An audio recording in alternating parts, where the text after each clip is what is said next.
सई एका सर्वसामान्य घरात जन्म घेतलेली मुलगी. घराची परिस्थिती बेताची. मागे 4 बहिणी आणि 1 भाऊ असा तिचा परिवार. मुंबईसारख्या शहराच्या उपनगरीय भागात त्यांची छोटीशी एक खोली. त्यामध्ये सर्वच 5 भावंड, आई बाबा असा त्यांचा संसार. वडील मोलमजुरी करून संसाराचा गाडा चालवत होते.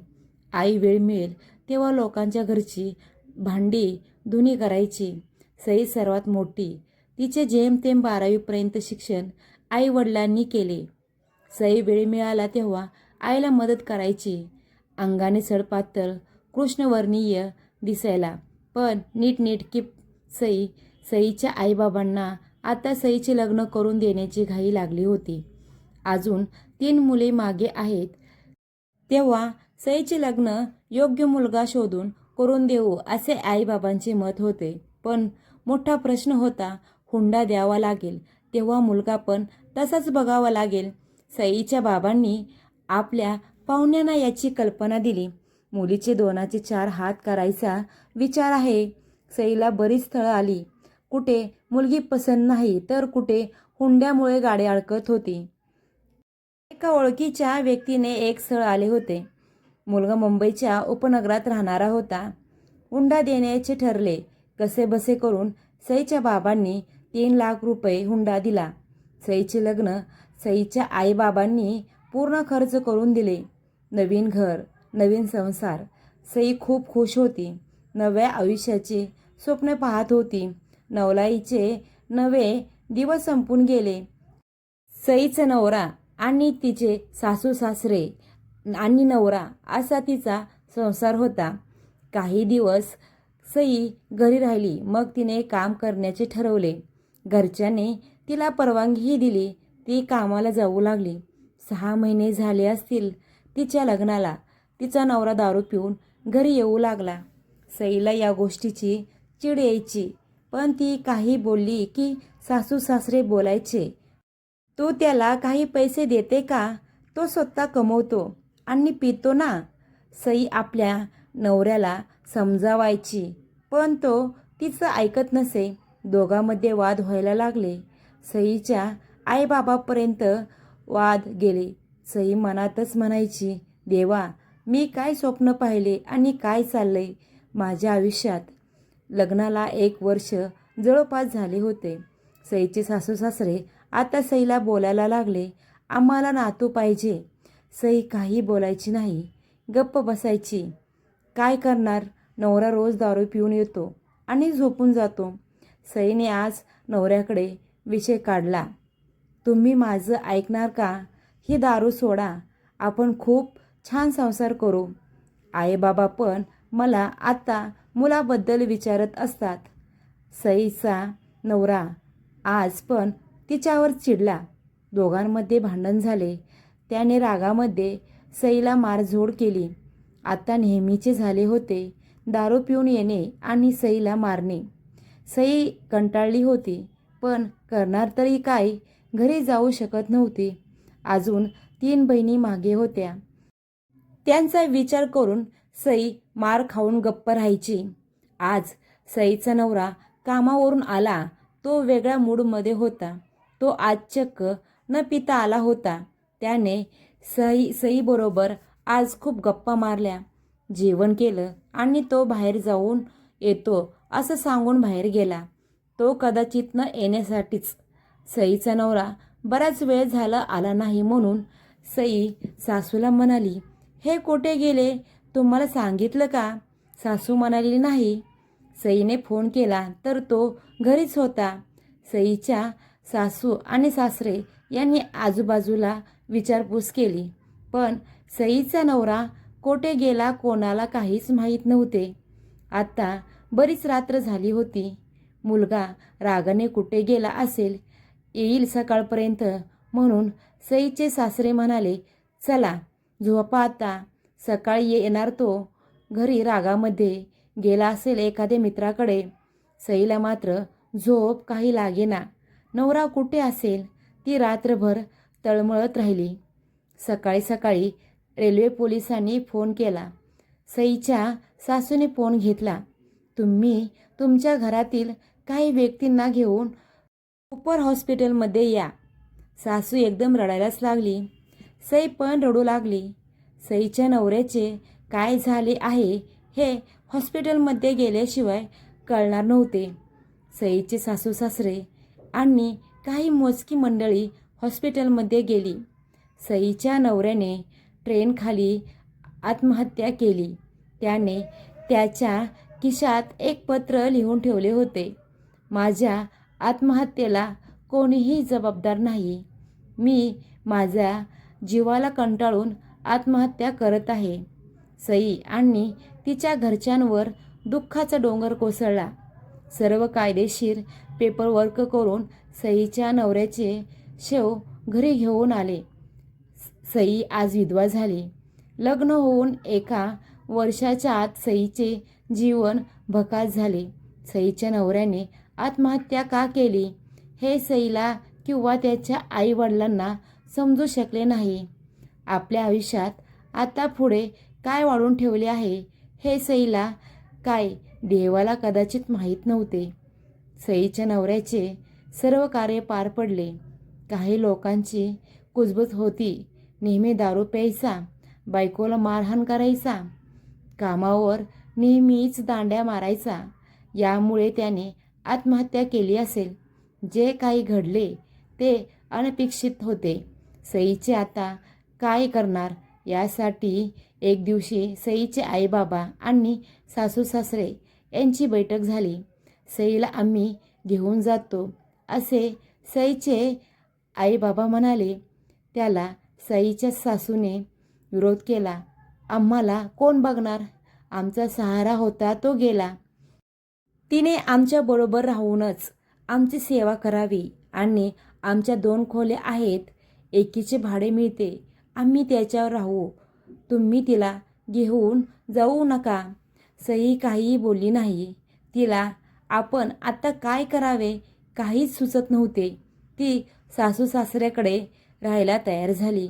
दिवस कसे तरी पुढे ढकलत सई आपले जीवन जगत होती. सासूचा त्रास नेहमीच ऐकायला येणारे टोमणे. पण करणार तरी काय? आईबाबाकडे जायचं म्हटले तर अजून 3 बहिणी बाकी आहेत. ती सर्व काही सहन करून गप्प बसायची. म्हणता म्हणता 6 महिने निघून गेले. सई आता सासू आणि सासऱ्यांना कंटाळलेली होती. नेहमीच तुच्छ वागणूक, शिव्या तिला मिळत होत्या. तिने आता ठरवले आपल्या आईबाबाकडे जायचे. तिने आपल्या वडिलांना फोन करून कळवले, मला खूप त्रास होतो. मी नाही राहू शकत इथे. तुम्ही मला घेऊन जा. सईचे आईबाबा सईच्या सासरी आले. आम्ही सईला घेऊन जातो. आम्ही तिला सांभाळू किंवा तिचे लग्न लावून देऊ. सईची सासू म्हणाली, तुम्ही तिला घेऊन गेला तर आम्ही तिला यापुढे कोणतीही मदत करणार नाही किंवा तिला कोणताही हिस्सा देणार नाही. तुम्ही मग घेऊन जा. सईचे आईबाबा काहीही बोलले नाहीत. तिला घेऊन ते आपल्या घरी आले. सई आता आपल्या आईबाबाकडे राहू लागली. आजूबाजूचे लोक सईला भेटायला यायचे, सहानुभूती दाखवायचे. सई पुन्हा सर वाटून रडायची. सईची आई आणि तिच्या बहिणी तिचे समजूत घालायच्या. किती दिवस तू रडत बसणार आहेस? आत्ता सर्व विसर आणि कामाला जा. म्हणजे तू त्यामध्ये तुझं मन गुंतवून किंवा रमवू शकशील. तेव्हा कृपया रडू नको. सईने पण विचार केला, किती दिवस आपण आईबाबाकडून फुकट खाणार? आपल्या घरी तर एकतर खाणारी तोंड 5 आहेत. तेव्हा आपण कामाला जाणे योग्य राहील. ती काम शोधू लागली. तिला लवकरच एका कंपनीमध्ये रिसेप्शनचा जॉब मिळाला. ती खुश झाली. घरी तेवढाच हातभार. सईचे सासू आणि सासरे तिला फोन करून घरी बोलवत, पण सई जायला तयार नव्हती. तिला तो त्रास नको होता. तिने ठाम नकार दिला होता. सईचे आईबाबा आता सईच्या दुसऱ्या लग्नाबद्दल विचार करत होते. तो विचार त्यांनी सईला सांगितला. सई म्हणाली, मला काहीच प्रॉब्लेम नाही. बाबा, पण नवरा मुलगा तसा मिळाला पाहिजे. तो गरीब असेल किंवा त्याला मुले असतील तरी चालेल, पण दारू पिणारा नसावा. एवढीच माझी विनंती आहे. सईचे आई बाबा आता तिच्या लग्नासाठी नवरा मुलगा शोधू लागले. काही ठिकाणी त्यांनी आपल्या नातेवाईकांना ही गोष्ट बोलून ठेवली आणि सईला आता जवळपास 2 वर्ष आईबाबाकडे येऊन झाली होती. तिने आपल्या मिळणाऱ्या पगारातून काही पैसे आपल्यासाठी बचत करून ठेवले. जर का लग्न ठरले तर आपण काही खर्च करावा या उद्देशाने तिने काही रक्कम जमा केली. खूप सारे प्रयत्न करून काही ठिकाणी नवरा मुलगा बघायला यायचा, पण कधी त्याचे वय एकदम जास्त किंवा त्याची हुंड्याची मागणी जास्त, त्यामुळे लग्न जमता जमत नव्हते. एका ठिकाणी मात्र नवऱ्या मुलाला सई पसंत आली. योगायोगाची गोष्ट म्हणजे त्याचे लग्न झाले नव्हते. तो एका आश्रमामध्ये लहानाचा मोठा झाला होता. कोणताही हुंडा न घेता त्याने सईबरोबर लग्न करायला तयार झाला. सईच्या घरी आई बाबांना खूप आनंद झाला. सई पण खूप खुश होती. आज तिची प्रार्थना देवाने ऐकली होती. जास्त खर्च न करता थोडक्यात वैदिक पद्धतीने त्यांचा विवाह सोहळा पार पडला. सईचे लग्न झाले. आई वडिलांची एक चिंता दूर झाली. पण सई खुश होती का? तिने आपल्या आयुष्यात एक स्वप्न बघितलं होतं आणि त्या स्वप्नाचा चक्काचूर झाला होता. तिला मिळालेला नवरा प्रेमळ होता. सागरला सईच्या आयुष्याची पूर्ण कल्पना होती. सागर गरीब घराण्यातील मुलगा होता, पण त्याने मनाशी निश्चय करून सईबरोबर लग्न केले. लग्नानंतरचे नवीन आयुष्य आणि जुन्या आठवणी घेऊन सई जगू लागली. सई काही दिवस घरी राहिल्यावर तिने सागरला, आपल्याला पण काम करायचे आहे, तेव्हा तुम्ही मला कुठेतरी काम बघा म्हणून सागरला विनंती केली. सागरने पण विचार केला, तेवढाच हातभार लागेल आपल्या संसाराला. तशीही ती भाड्याने खोली घेऊन राहत होते. सईला एका खाजगी कंपनीमध्ये नोकरी मिळाली. सई घरची कामे आटपून कामाला जाऊ लागली. कुठेतरी आता दिवस चांगले येत होते. सई जुने आयुष्य विसरून सागरबरोबर संसारात मग्न झाली. सईने आपल्या भावंडाच्या लग्नासाठी काही प्रमाणात आईबाबांना मदत केली. सईला आज दिवस गेल्याचे समजले. ती खूपच खुश झाली. आज तिने सुट्टी घेतली. सागर कामावरून घरी आला तेव्हा तिने ही आनंदाची बातमी सागरला सांगितली. सागरला अत्यानंद झाला. आज सागर मनाशी देवाला म्हणाला, देवा, खूप तुझे उपकार. माझा निर्णय योग्य ठरला. सई अधूनमधून आपल्या आईबाबांना फोन करायची. ती काही महिने कामावर गेली. आत्ता तिला सागरने सुट्टी घेण्यास भाग पाडले. सईला आता 7 महिने होऊन गेले. वारंवार ती डॉक्टरकडे जाऊन आपली तपासणी करत असे. सागर सईची जास्तच काळजी घेऊ लागला. येणाऱ्या पाहुण्याची चाहूल आणि आतुरता दोघांना लागली. पावसाळ्याचे दिवस होते, त्यामुळे सागरने जवळच्याच सरकारी हॉस्पिटलमध्ये सईचे नाव बाळंतपणासाठी टाकले होते.